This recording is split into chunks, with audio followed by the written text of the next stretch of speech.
वासुदेवाय ओम नमो भगवते ओम नमो भगवते वासुदेवाय ओम नमो भगवते वासुदेवाय ओम नमो भगवते वासुदेवाय ओम नमो भगवते वासुदेवाय. हरे कृष्ण. ஸோ இன்றைக்கி நம்ம பகவத்கீதை 8வது அத்தியாயத்தில் 15வது ஸ்லோகம் பார்க்க இருக்கிறோம். மாம் உபேத்ய புனர்ஜன்ம துக்காலயம் அசாஸ்வதம் நாப்னுவந்தி மகாத்மான சம்சித்திம் பரமாம் கதா. ஹரியர் அபய சரணாரவிந்த பக்தி வேதாந்த சுவாமி ஸ்ரீல பிரபுபாது கி ஜாய்.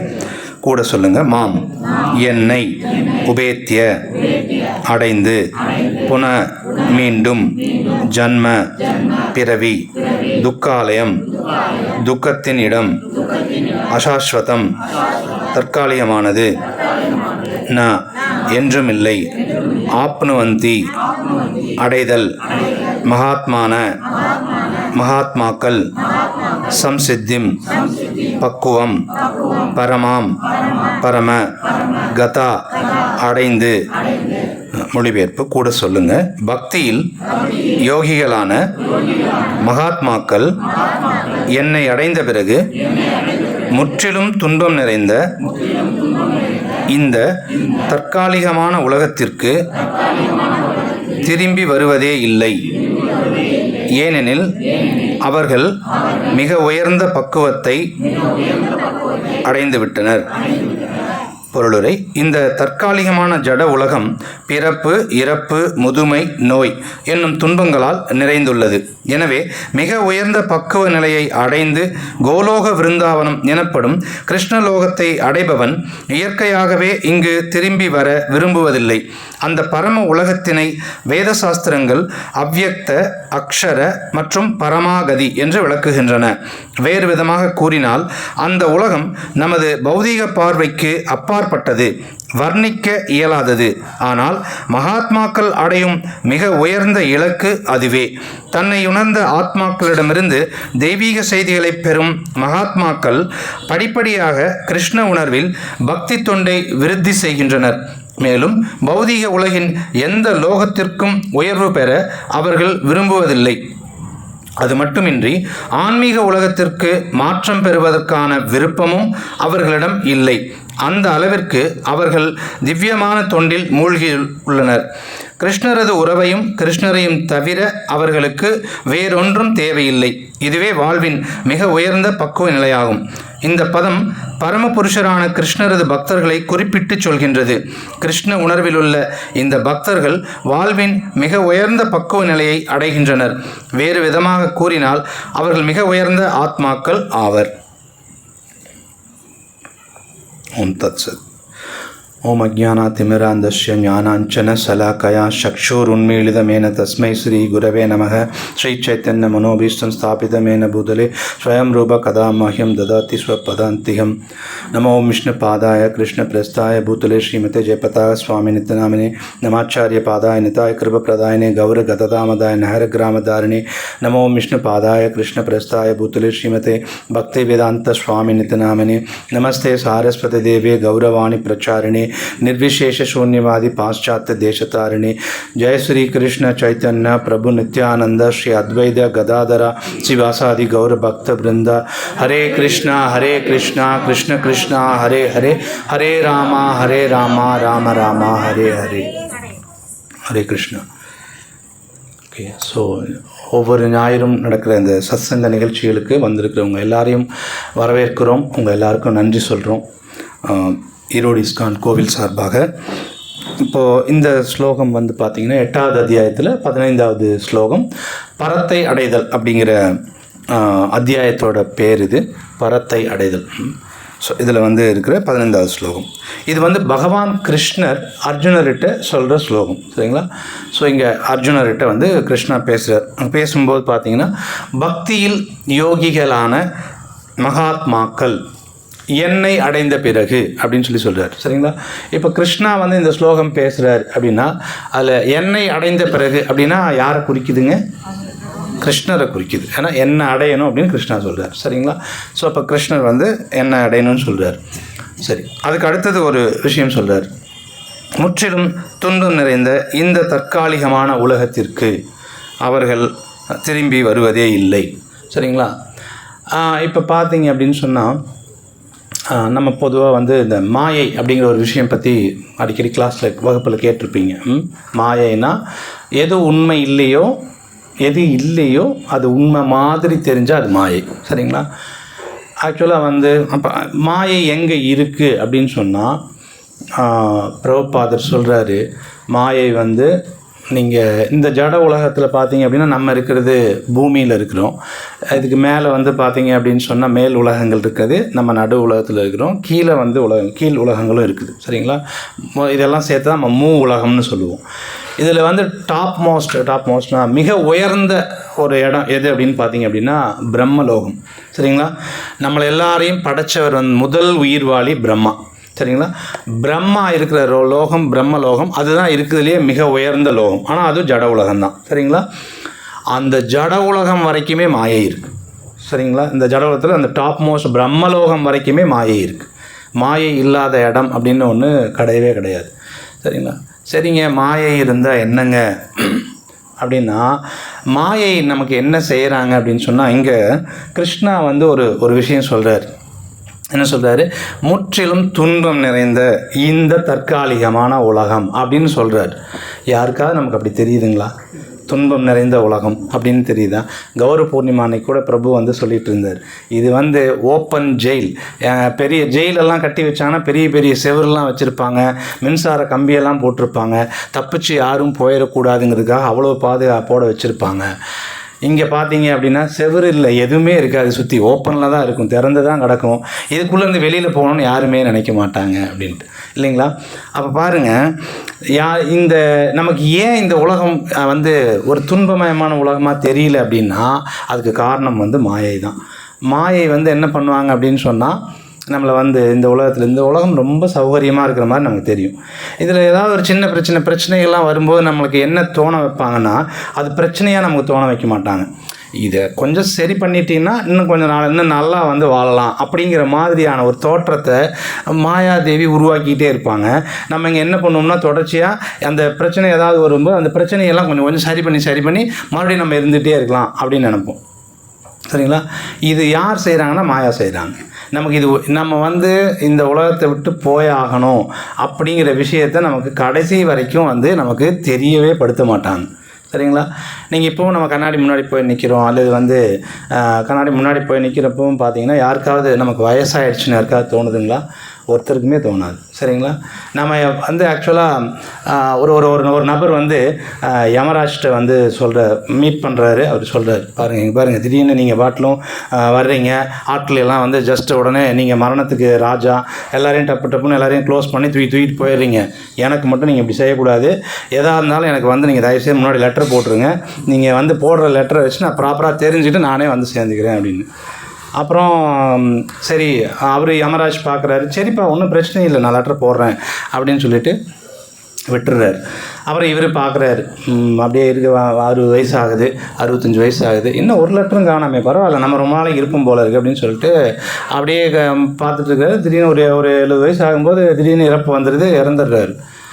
என்னடா, யமராஜ் வந்து நமக்கு லெட்டர் போடுறேன்னு லெட்டர் போடுறேன்னு சொன்னார். இப்போ திடீர்னு என்ன லெட்டர் போடாமல் கொள்ளாமல் இவர் வாட்டில் வந்து நம்மளை இந்த மாதிரி திடீர்னு மரணத்துக்கு உள்ளாக்கிட்டாருன்னு அவருக்கு ஒரு கோவம்.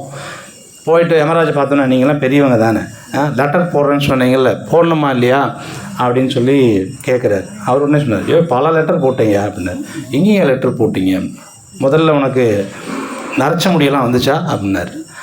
ஆமாம்மா வந்துச்சு அப்படின்னு. அது முதல் லெட்டர் அப்படின்னாரு. சரிங்களா? கொஞ்ச நாள் கழிச்சு பல்லெல்லாம் ஆடி விழுந்திருக்குமே அப்படின்னாரு. ஆமாம்மா விழுந்தது, அது 2வது லெட்டர் அப்படின்னாரு. அப்படியா? கொஞ்ச நாள் கழிச்சு உடம்பெல்லாம் தளர்ந்து நடக்க முடியாமல் போயிருக்குமே. ஆமாம்மா, அது 3வது லெட்டர் அப்படின்னாரு.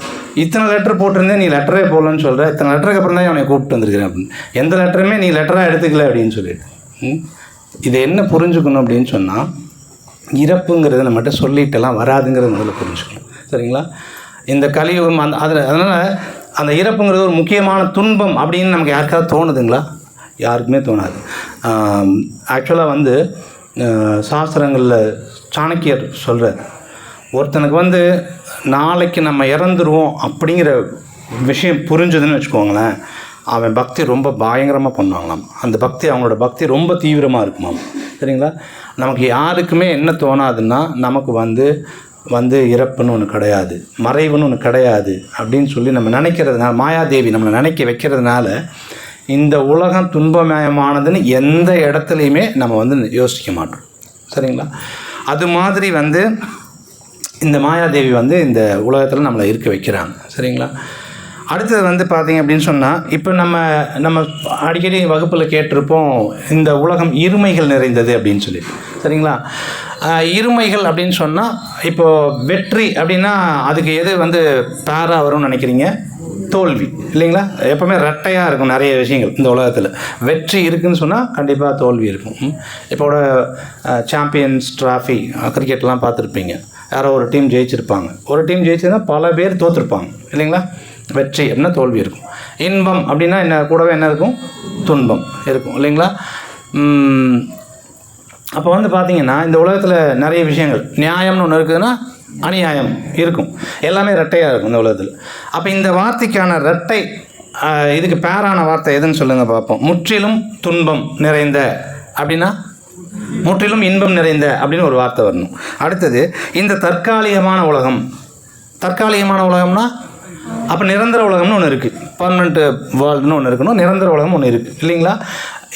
இந்த அப்போ இது ஏன் இருக்கா அப்படின்னா, கிருஷ்ணா 15ஆவது அத்தியாயத்தில் பின்னாடி சொல்கிறாரு, நீ முற்றிலும் அதனால தான் என்னை அடையணும் அப்படின்னு சொல்கிறாருங்களா?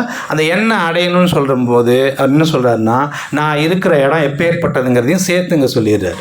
நீ இருக்கிற இடம் அப்படி கிடையாது, என்கிட்ட வரணும் அப்படின்னு அவர் சொல்கிறார். அப்படின்னா என்னோட இடம் முற்றிலும் இன்பம் நிறைந்த நிரந்தரமான உலகம், அங்கே வரணும் அப்படின்னு சொல்கிறார். சரிங்களா?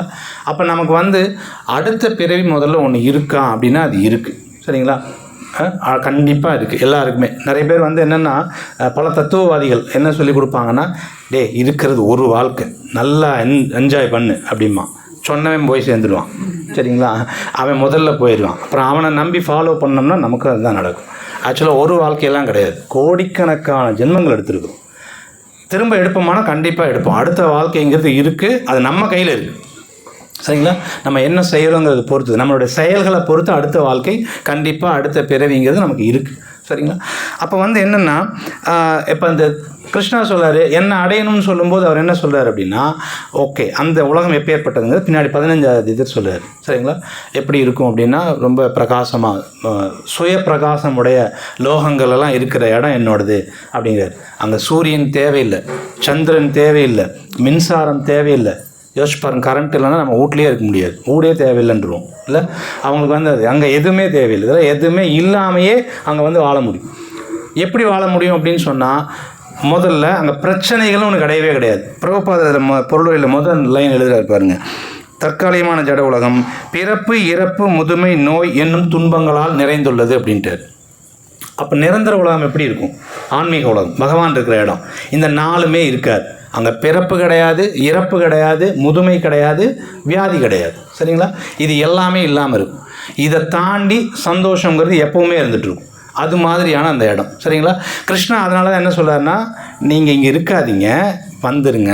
ஏன்னா நம்ம இங்கே என்ன நினைக்கிறோன்னா, இங்கே ஏதாவது சரி பண்ணி நான் சந்தோஷமாக இருக்குன்னு நினைக்கிறேன். இங்கே முடியாது, நீ வந்துடு அப்படின்னு சொல்லி தான் கூப்பிடுறாரு. சரிங்களா? கிருஷ்ணா உண்மையாகவே கருணையானவர். நம்ம கஷ்டப்படுறோங்கிறத தெரிஞ்சுட்டு யாராவது இந்த உலகத்தில் நமக்கு யாராவது செய்கிறாங்களான்னு பாருங்கள். ரொம்ப கஷ்டப்படுறோம் அப்படின்ட்டா, எப்போ நீ ரொம்ப கஷ்டப்படுற, நீ எங்கள் வீட்டுக்கு வந்துடு, நான் பார்த்துக்கிறேன், இனிமேல் எதாக இருந்தாலும் யாராவது ஒருத்தர் சொன்னீங்கன்னா, ஏதாவது ஒரு வீட்டில் எல்லோரும் போயிருக்க வேண்டிய சூழ்நிலை வரும் இல்லை? அவ்வளோ பேருக்கு அத்தனை பிரச்சனை இருக்குது. அதனால் என்னென்னா, அப்போ கிருஷ்ணாவுக்கு ரொம்ப கருணையானவர், எல்லாம் வந்துடுங்க, நான் பார்த்துக்கிறேன் அப்படின்னு சொல்கிறார். சரிங்களா? அடுத்தது இந்த எண்ணெய் அடைந்த பிறகு அப்படின்னு சொல்லியிருக்காரு இல்லையா? அப்போ பேசுகிறது கிருஷ்ணான்னு சொன்னாங்க, எண்ணெய்ங்கிறது கிருஷ்ணரை தான் குறிக்குது. சரிங்களா? நமக்கு ஒன்று தோணும், அது என்னங்க, நான் எதுக்குங்க கிருஷ்ணரை போய் அடையணும், நான் வேறு யாரையாவது அடைஞ்சிக்கிறேனே. திண்டல் முருகர் பெரியவர், எங்களுக்கு தெரிஞ்ச நிறைய பேர்த்துக்கு இப்போ நான் பார்த்துருக்கேன், எனக்கு முருகர் ரொம்ப பிடிக்குங்க அப்படிம்பாங்க. சில பேருக்கு எனக்கு விநாயகர் ரொம்ப பிடிக்கும், அப்புறம் எனக்கு மாரியம்மன் ரொம்ப பிடிக்கும். நான் ஏன் போய் அவங்களெல்லாம் அடையக்கூடாது? சரணாகதி சரி ஓகே அடையணுன்றீங்க, அதே நான் கிருஷ்ணர் அடையணும்னு கிருஷ்ணர் சொல்கிறாரு.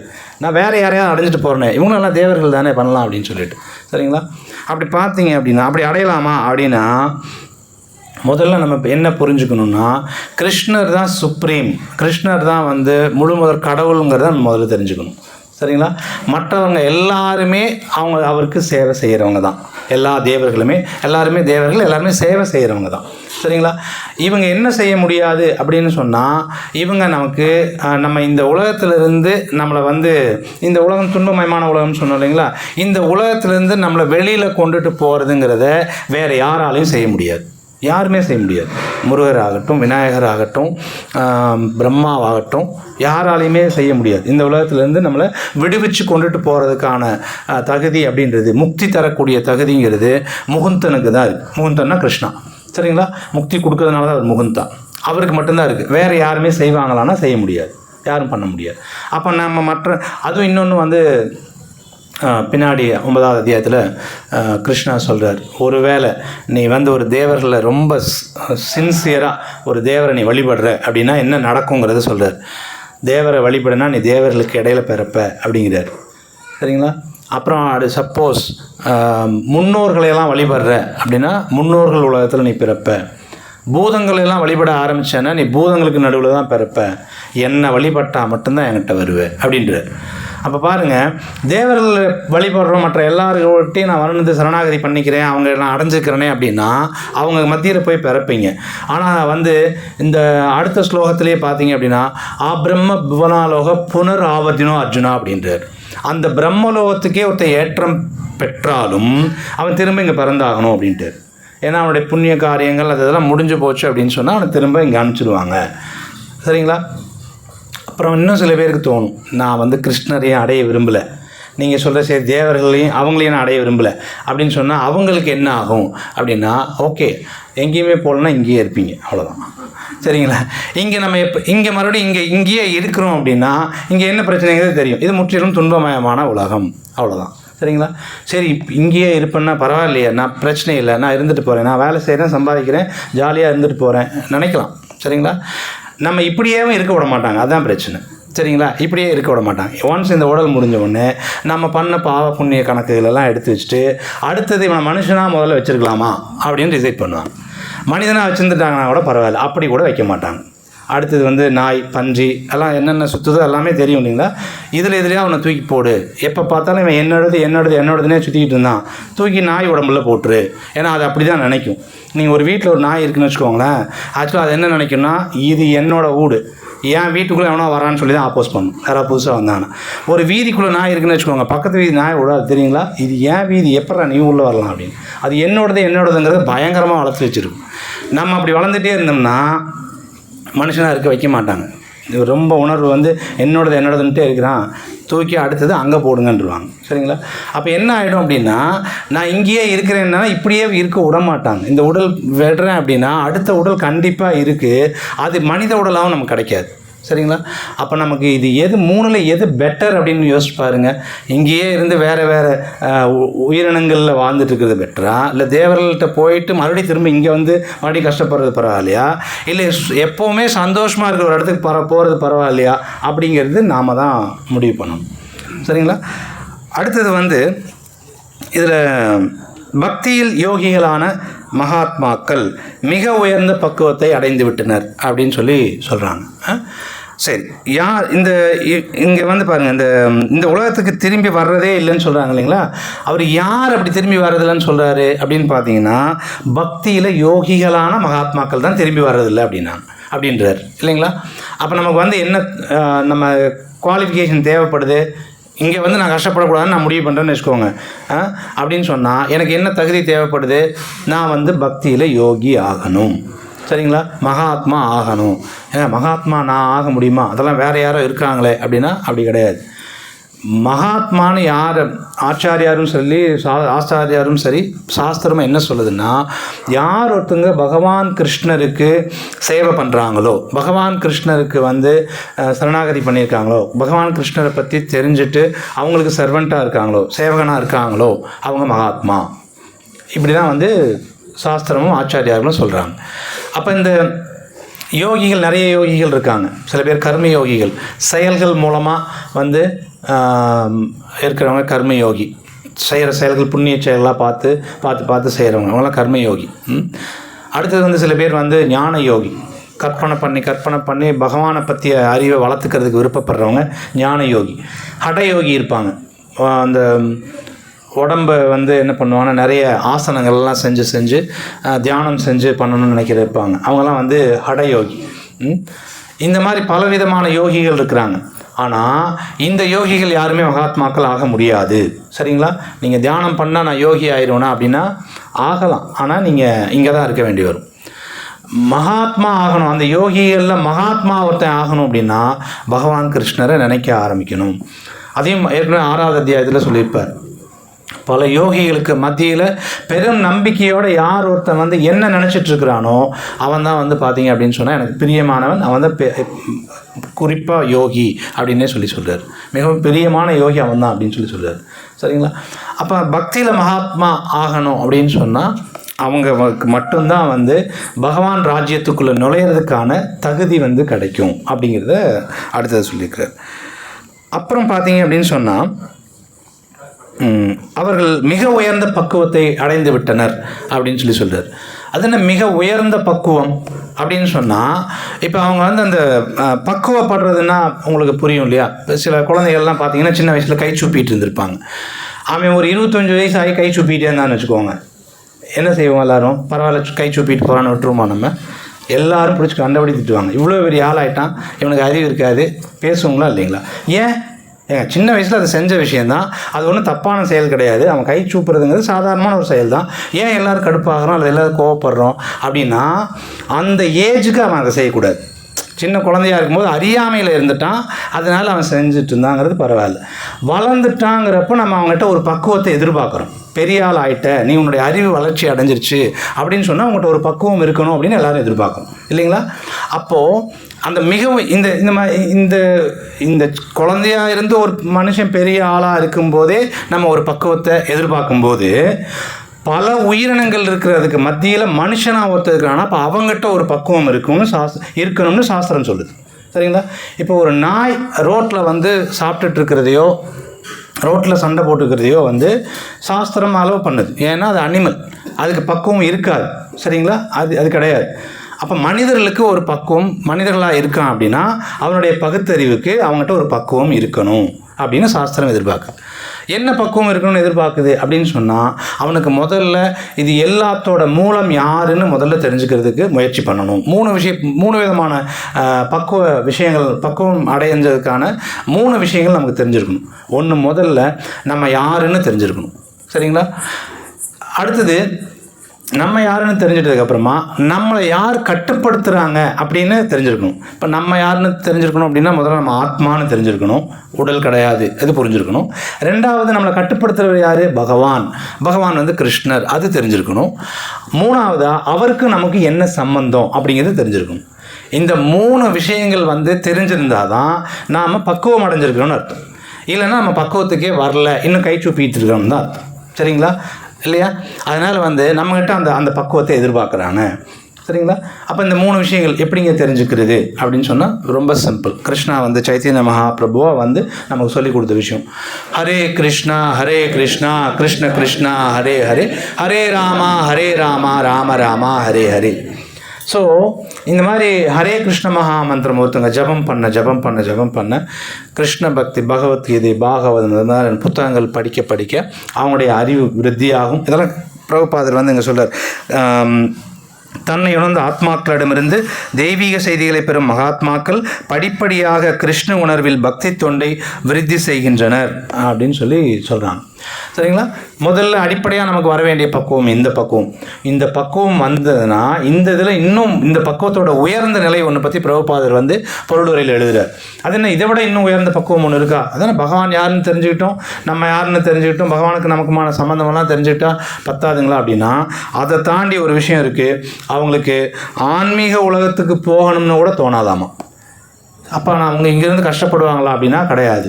அவங்க எங்கே இருந்தாலும் கிருஷ்ணனுடைய சேவகனாக இருப்பாங்க, கிருஷ்ணருக்கு சர்வீஸ் பண்ணிகிட்டு இருப்பாங்க, கிருஷ்ண பக்தியில் இருப்பாங்க. சரிங்களா? சைத்தன்ய மகாபிரபு நமக்கு வந்து அதை தான் சொல்லி கொடுக்குறாரு. மம ஜன்மனீஸ்வரே பவதாத் பக்தி ரகைத்துக்கி பை. சரிங்களா? எத்தனை ஜென்மங்கள் எடுத்தாலும் சரி உங்களுக்கு நான் பக்தி பண்ணிகிட்டு இருக்கிறதுக்கான வாய்ப்பை எனக்கு தொடர்ச்சியாக கொடுத்தீங்கன்னா போதும். இதான் வந்து சைத்தன்ய மகாபிரபு இப்படி தான் ப்ரே பண்ண சொல்கிறார் நம்மளை. சரிங்களா? அப்போ மிக உயர்ந்த பக்குவம் அப்படிங்கிறது பார்த்தீங்கன்னா கிருஷ்ணர் மீதான அன்பை வந்து ஃபுல்லாக வளர்த்துக்கிட்டு எப்போவுமே கிருஷ்ண பக்தியில் இருந்தோம்னா நம்ம எங்கே வேணால் இருக்கலாம். நம்ம இந்த உலகத்தில் இருந்தாலும் சரி, நீங்கள் ஆன்மீக உலகத்தில் இருந்தாலும் சரி, அல்லது வேறு இங்கே ஏதாவது ரொம்ப மோசமான நரகலோகத்தில் இருக்கிறத கூட பக்தர்கள் கவலைப்பட மாட்டாங்க. அவங்கள பொறுத்த வரைக்கும் கிருஷ்ணருக்கு பக்தி பண்ணிகிட்டு இருந்தால் போதும். சரிங்களா? அது இன்னும் மிக உயர்ந்த பக்குவம். ஸோ நம்மக்கிட்ட வந்து அது மாதிரியான ஒரு உயர்ந்த பக்குவத்துக்கு நம்ம வரணும் அப்படிங்கிறத கிருஷ்ணா எதிர்பார்க்குறாரு. சரிங்களா? அதனால தான் வந்து அர்ஜுனர் மூலமாக நம்மகிட்ட சொல்லிகிட்டு இருக்கிறார். சரிங்களா? அர்ஜுனருக்கு சொல்லலை, அர்ஜுனர் மூலமாக நம்மகிட்ட தான் சொல்லிகிட்டு இருக்கார். ஸோ அதனால் தயவுசெய்து இந்த மாதிரியான நிலைமையில் இருக்காதீங்க, நேராக என்னை வந்து அடைஞ்சிருங்க அப்படின்னு சொல்லி கேட்குறார் கிருஷ்ணா. சரிங்களா? அடுத்தது வந்து பர்ஃபெக்ஷன் இல்லை, அந்த ஒருவேளை என்கிட்ட வந்து மிக உயர்ந்த பக்குவம் இல்லை அப்படின்னா அதோட இருமை என்னன்னு நினைக்கிறீங்க? பக்குவம் இல்லாத தன்மை. பக்குவம் இல்லைன்னா நம்ம எப்படி இருப்போம்னு நினைக்கிறீங்க? இப்போ நம்ம என்ன செஞ்சுட்டு இருக்கிறோமோ இது எல்லாமே பக்குவம் இல்லாத நிலைமை தான்.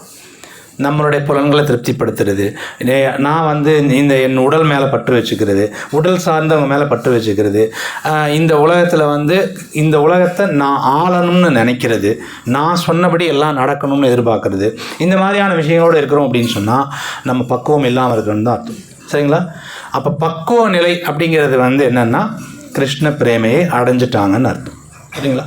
ஸோ இதுதான் வந்து கிருஷ்ணர் வந்து எதிர்பார்க்குற விஷயம். அதனால் அவசியம் ஆச்சாரியார்கள் சொன்ன மாதிரி நம்ம எல்லோரும் பகவத்கீதை, பாகவதம் இது மாதிரியான சாஸ்திர புத்தகங்கள்லாம் படித்து கிருஷ்ணர் பற்றிய ஞானத்தை வந்து அதிகமாக வளர்த்துக்கிட்டு அடுத்தது பார்த்திங்கன்னா கிருஷ்ண பக்தியில் நம்ம இருக்கணும் அப்படிங்கிறது தான் வந்து ஆச்சாரியாரோட எதிர்பார்ப்பு, கிருஷ்ணருடைய எதிர்பார்ப்பு.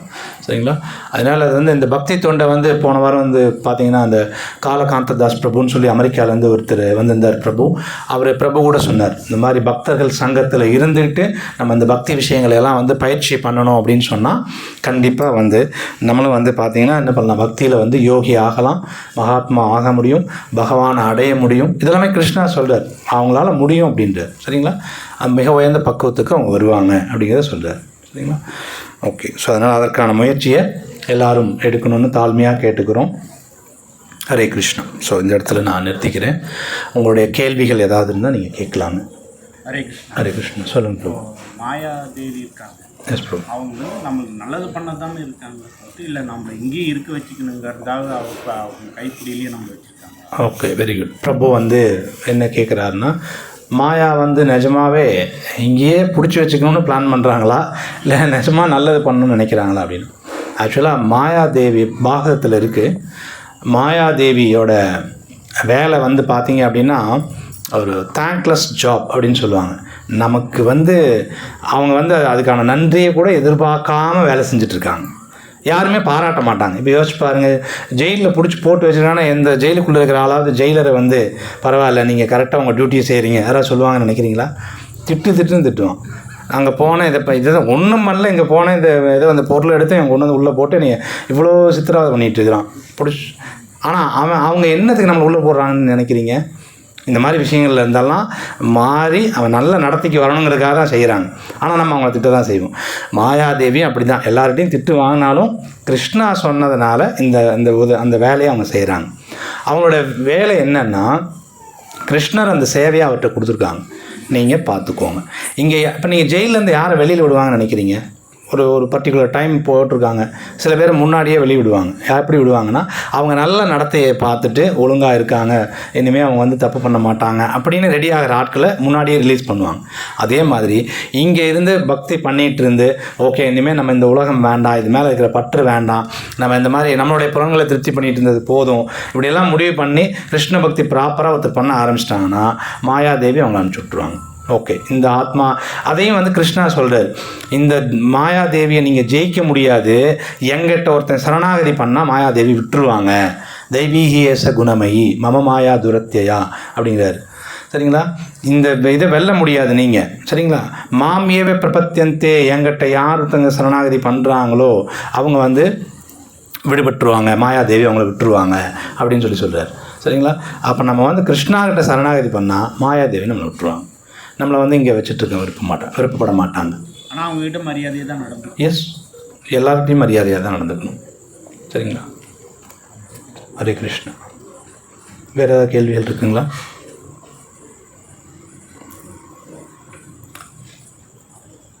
ஹரே கிருஷ்ணா. ஸோ எல்லாருக்கும் ஹரே கிருஷ்ணா. சொல்லுங்கள் மதர்ஜி.